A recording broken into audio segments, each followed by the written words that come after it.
آزادی ایک بہت بڑی نعمت ہے۔ آج ہم ایک آزاد ملک میں سانس لے رہے ہیں۔ ہم اپنے تمام مذہبی امور کے ادا کرنے میں آزاد ہیں۔ یہ مذہبی آزادی ہمیں سجی سجائی پلیٹوں میں ملی ہے۔ ہم نے اس مذہب اسلام کو فروغ دینے کے لیے کیا کیا؟ کچھ بھی تو نہیں کیا۔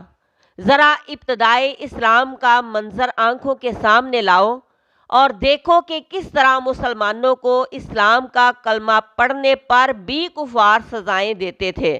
حضرت بلال حبشی رضی اللہ تعالی عنہ کو دیکھو، انہیں گرم کوئلوں پر لٹایا جاتا تھا، صرف اس بات کا تقاضا کیا جاتا تھا کہ کلمہ پڑھنا چھوڑ دو۔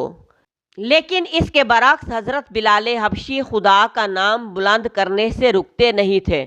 اس کے علاوہ بھی بہت سے صحابہ اکرام رضی اللہ تعالی عنہم کی زندگیوں میں ہمارے لیے سبق ہے۔ ان صحابہ اکرام رضی اللہ تعالی عنہم کو کفار سے آزادی دلوانے والے بھی دوسرے ہی مسلمان تھے۔ کسی مسلمان کو آزادی جیسی نعمت سے نوازنا تاکہ وہ بھی ٹھیک طریقے سے مذہبی فریضہ ادا کر سکے، ہر صاحب حیثیت مسلمان پر ضروری ہے، چاہے وہ حیثیت مالی ہو، بدنی ہو یا علمی ہو۔ لیکن یہ تو ساری جذبے کی بات ہے۔ کیا ہمارے آج کے نوجوانوں میں جہاد کا جذبہ موجود ہے؟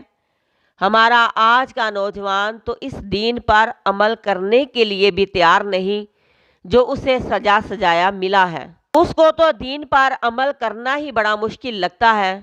ہمارے آج کے نوجوان کو اس کی خواہشات نفس نے بزدل بنا دیا۔ وہ سچ پر ڈٹتا ہی نہیں، جھوٹ کے خلاف بولتا ہی نہیں، کفر کے خلاف حرکت میں آتا ہی نہیں۔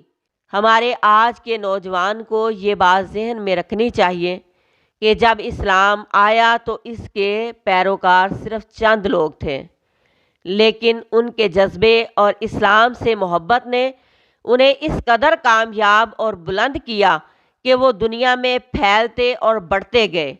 کفر مٹتا گیا اور اسلام پھیلتا گیا۔ ایسا وقت آیا کہ مسلمانوں نے ملک کے ملک فتح کیے۔ کس کی بدولت؟ صرف اللہ اور اس کے رسول کی محبت اور اطاعت کی وجہ سے۔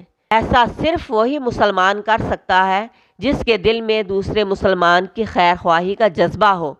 آج ہم مسلمانوں کو بلکتے دیکھتے ہیں، سنتے ہیں، لیکن ان کے لیے کچھ کرتے نہیں۔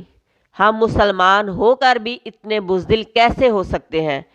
میری دعا ہے کہ اللہ پاک ہر مسلمان کو جس بھی ملک میں وہ ہے اپنے حفظ و امان میں رکھے اور اللہ پاک ان کی مدد فرمائے، کیونکہ جن کے پاس اللہ کی مدد آ پہنچتی ہے ان کو کوئی ہرا نہیں سکتا۔